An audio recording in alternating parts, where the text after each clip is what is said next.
here's the situation. I got this special lock nut, and if you look in there, you can see that there's 4 points, and they make a special tool that'll go in there, kind of grab onto that bolt and turn it with some teeth. But that special tool is very expensive.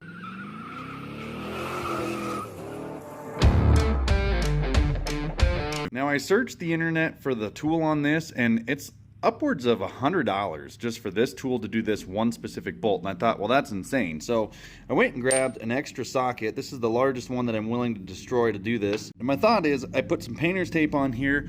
I can kind of line up and see where I want my little cuts there for this tool to fit in. It's a 1/2 inch drive, so it should be maybe strong enough to work. You know what they say, measure twice, cut once. So I went ahead and made some marks here that I can help line up.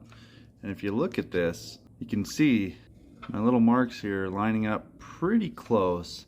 I made them a little thicker than the recesses, so I have some room for error. But that's about it, and I think I'm ready. I'm gonna go shave down just, you know, a little bit of this, leaving these little nubs, and see how I did. Using my cutoff tool, really a scientific process. I'm just making my little notches. And now I'm going to come back in and I'm going to cut this section out, and then I'll cut that section, and that section out, leaving my teeth. Well, the rough cuts are done, and I say rough cuts because they are rough. But remember, not building rockets here. Test fit, and ooh, I think that's about it. The only problem is I need to shave down a little more, I think, because some of these shoulders are getting caught. So clean up my cuts just a smidge.